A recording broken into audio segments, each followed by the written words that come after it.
Hi everybody, hope you're having a wonderful day. Today we're going to talk about significant figures and accuracy and precision. So every value that we have, that we record down, is limited by our measuring devices.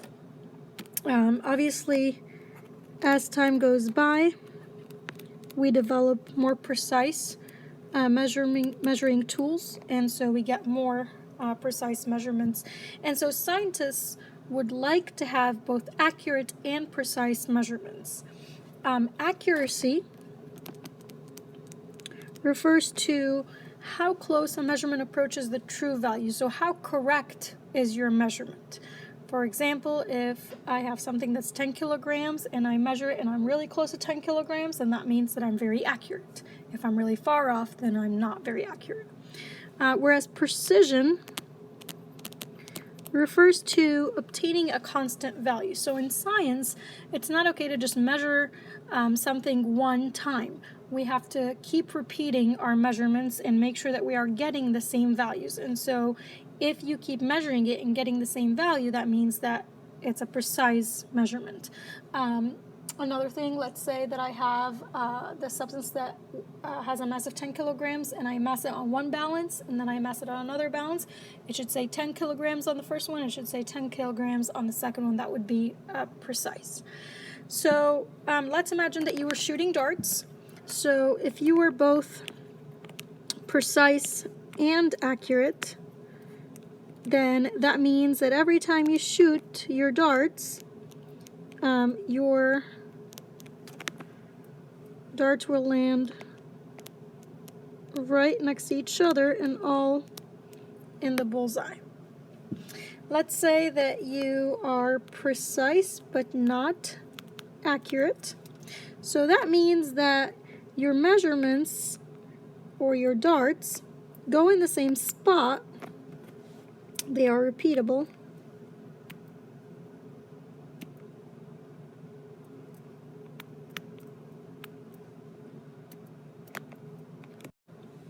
Sorry, I had little technical difficulties with my stylus here. So if you are precise and not accurate, that means that your darts will all be in the same spot, but not close to where you want it to be, or to the true value, which would be the bullseye here. Let's say that your measurements are accurate but not precise. That means that, if you do 3 of them, let's say they would go there. So they're not precise, they're not all together, they're not the same. However, if you take the average of all of them, you would be right at the bull's eye there, so that would be accurate. Finally, if you have neither, that would be, you have one here, one there, another one there. So they're not precise, they're not together, but also they are not accurate either because they're nowhere near the bullseye. So again, our measurements are all limited by how precise our measuring devices are. So for example, if you see a measurement written down as 15.7 centimeters, well, that last digit is really an estimate. That 0.7 centimeters is really an estimate. So it's anywhere really between 15.65 to 15.75, we'd measure as 15.7. So we need to know 3 sets of rules, 3 things that we would use sig figs for in the lab. So the first thing is rules for recording data you measured. So if I send you to the lab and ask you to measure some things, you need to record your data with the correct number of significant digits. Number 2, you need to be able to do calculations and record your answer with the correct number of sig figs. And then also, you need to be able to, when you're reading literature, like let's say you're reading your science textbook, when you see a number written down for you, you need to be able to tell how many significant digits there are. So we're going to start with when you go back to the lab and you're measuring, recording with the correct number of sig figs. So the number of significant figures here, when you are measuring things, is the number of digits that you are able to read with certainty from the measuring device plus 1 digit that you estimate. For example, let's say that you have this ruler and you're trying to measure the length of this object here. And so your measuring device, let's say that these are centimeters. Let's write that down, centimeters. So every little increment, the smallest increment that you have there, is 1/10 of a centimeter, right? And so for sure you can tell that, so this is 1 centimeter, this is 1.1, 1.2, 1.3, 1.4. So you can tell for sure that it's 1.3 something, because your smallest increments are 1/10 of a centimeter, so you can tell with certainty up to 1/10 of a centimeter. You know that it's 1.3 something for sure. Then you estimate one more. So, you know, looking at it, looks like maybe 1.3, I'm going to say 7 centimeters. Now that 7 is understood to be an estimate. So, you know, 1.36 would be okay. 1.38 centimeters would be okay. We understand when we write that down that the last number is an estimate. Let's look at a graduated cylinder here. So this is a graduated cylinder. This is in milliliters. And remember that when you read a graduated cylinder, the bottom of the meniscus needs to be at eye level here, and that's what you read. So for this one, you can tell for sure up to the milliliter. So each of these little increments are a milliliter. So you can say it's above, you can tell for sure that it's, you know, 32 point something. In this case, it's right on the line. You still need to estimate one more because your smallest increment is a milliliter, so you need to estimate to 1/10 of a milliliter. So in this case, it would be 32.0 milliliters. Again, if you say 32.1 milliliters, that's okay. If you say 31.9 milliliters, it's okay. The important thing is that you record your measurement with all the digits that you can tell for sure, plus then you estimate one more digit right here.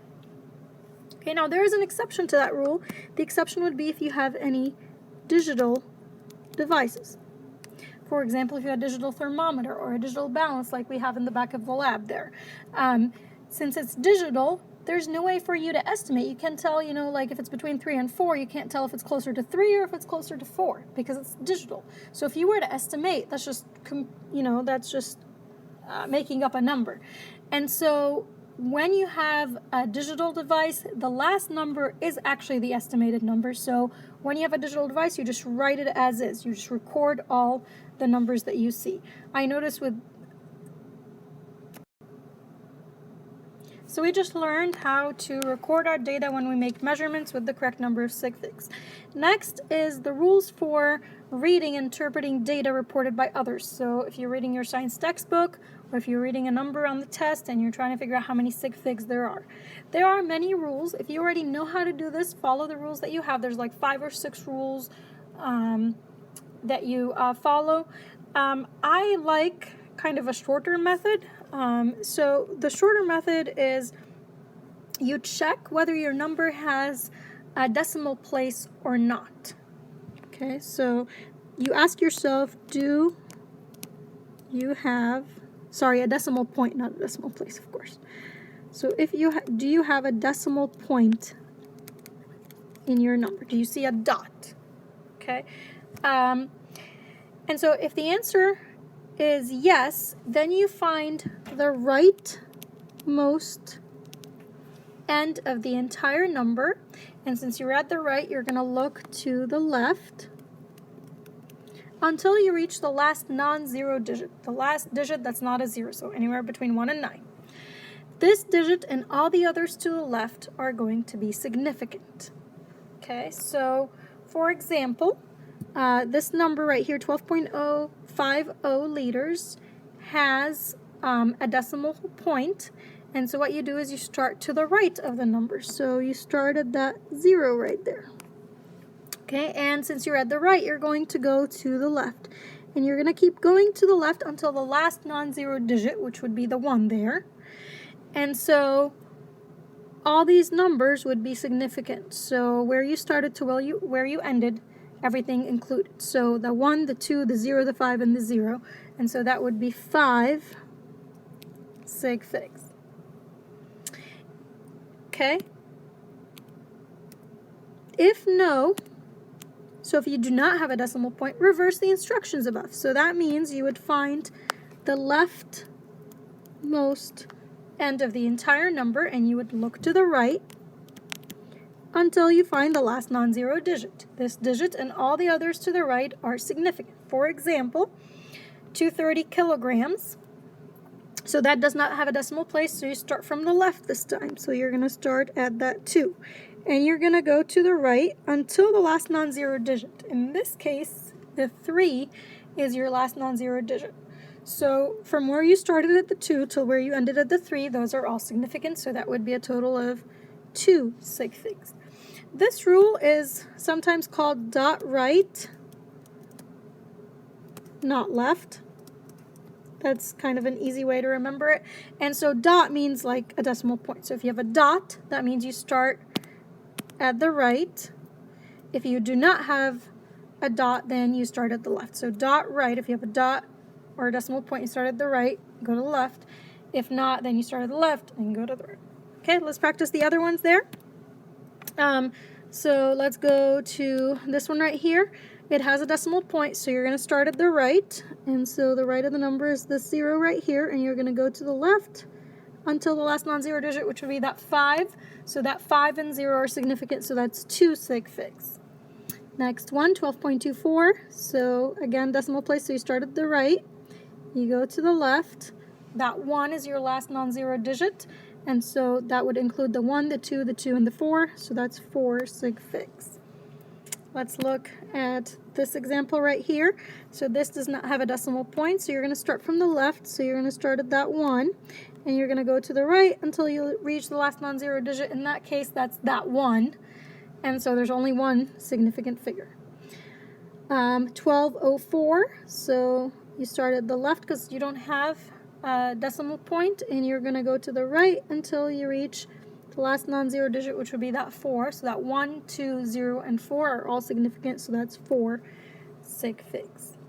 Okay, so now we know how to record our measurements with correct sig figs. We also know how to read numbers and tell how many sig figs they are, or they have.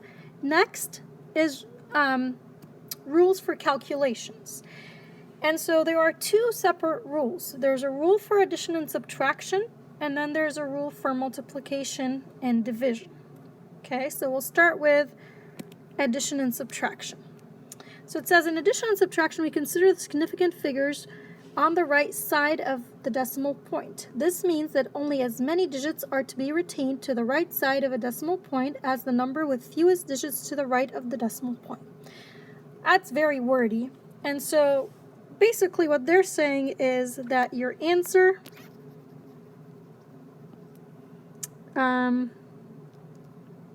should have least precise decimal place. Okay, so what you do is you look at the numbers that you're adding or subtracting. So in this case, we're adding 4.345 and 23.5. So 4.345, that is precise to the thousandths place. The last sig fig is the thousandths place. 23.5, the last sig fig here is the tenths place. When you add these together in your calculator, you get 27.845, but we have to round this to the correct number of sig figs. And so this number is precise to the thousandths. This number is precise to the tenths. Which one is less precise? The one that's less precise is the tenths place. So then your answer should be to the tenths place. So it would round to 27.8.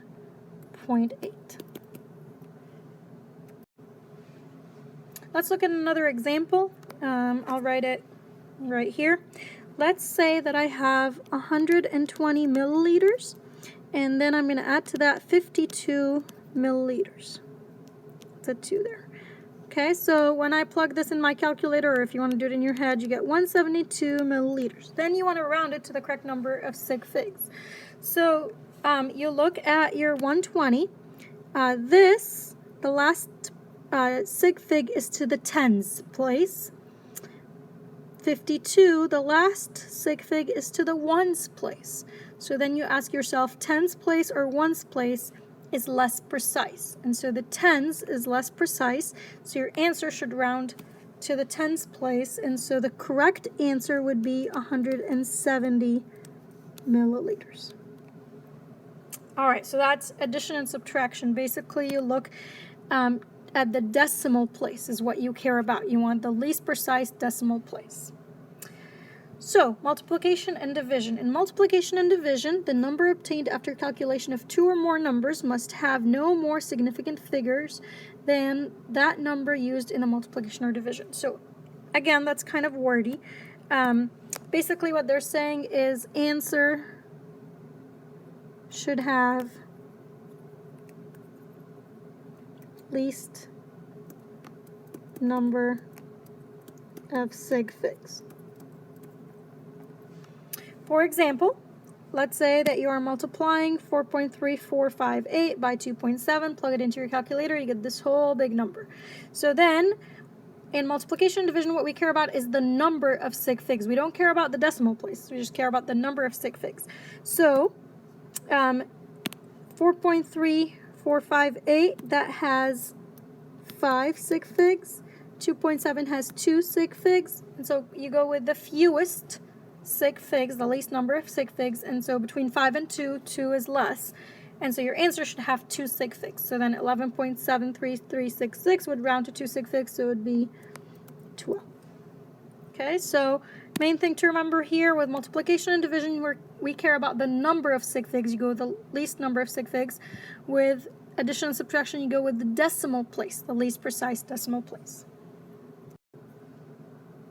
One thing to remember is that significant figures are made up to basically tell us how precise our measuring devices are, and so they are only applied to measured numbers.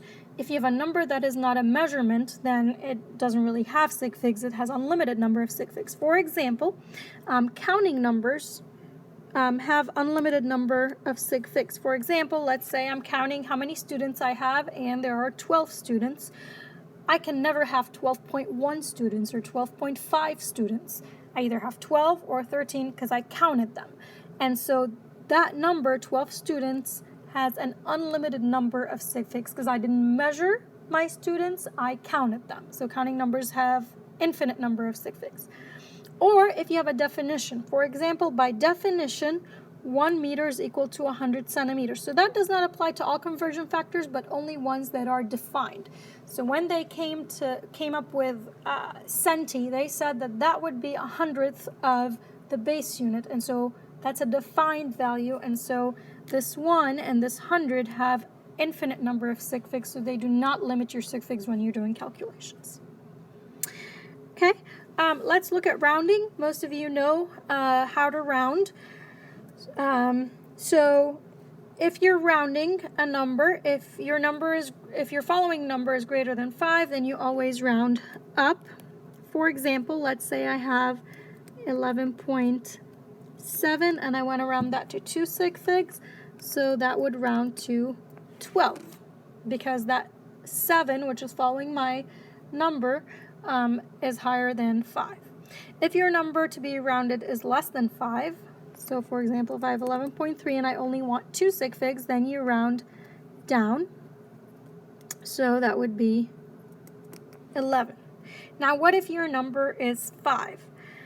If it's followed by a non-zero digit, then you round up. For example, let's say I have 11.51. So I want 2 sig figs. And so I look at the number following my 1 there, and it's a 5. So then I check the number after it. If it's a non-zero digit, so 1 through 9, then you round up. So this would round to 12. Now, what if it was not followed by a non-zero digit? So what if it was just 11.5? Or if it was 11.50? Then this part is a little bit new.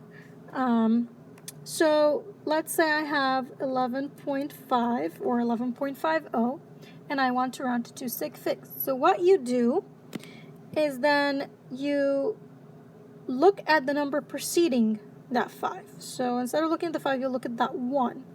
If it's an odd digit, you round up. So then if I want this to be 2 sig figs, it'll be 12.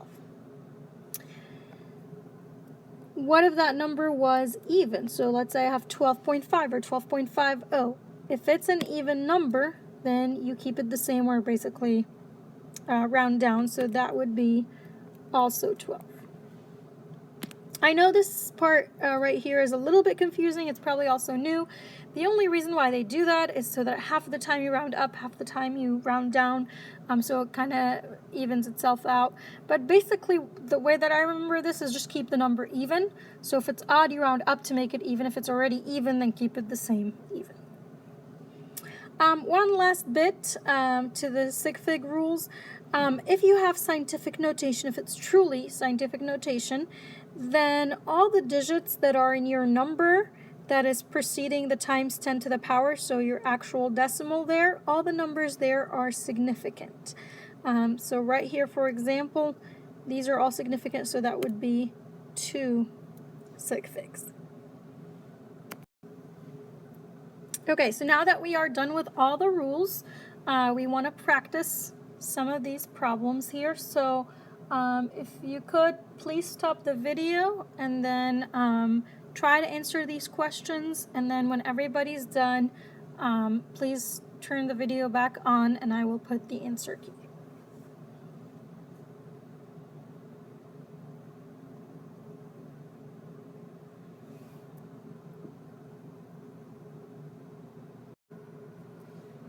Okay, so here's the answer key.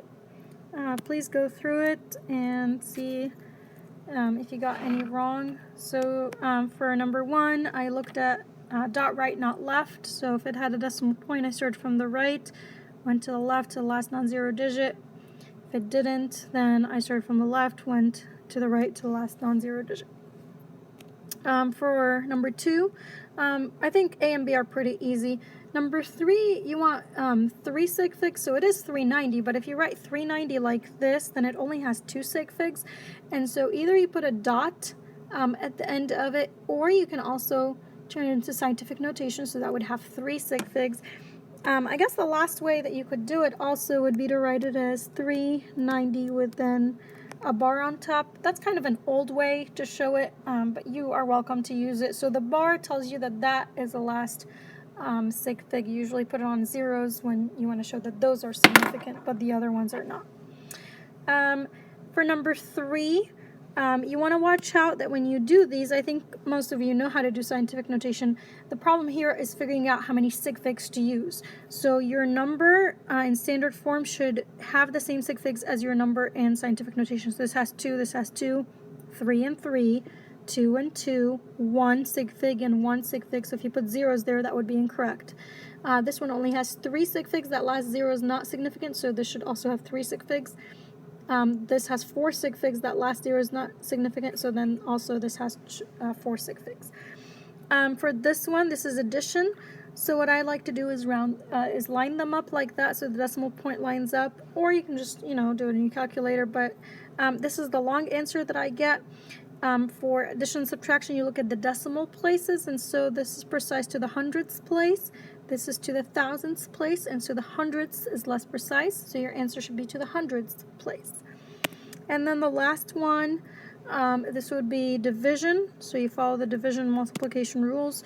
So speed is distance over time, so when I calculated it, I got this answer on my calculator. So then with multiplication and division, you look at the number of sig figs. So this has 4 sig figs. This only has 3 sig figs. So you go with the least number of sig figs, so you'd go with 3. So that's 0.663. Remember that 0 is not significant. So that's 3 sig figs right here. Don't forget your units. All right, hope this helps. You guys have a wonderful day.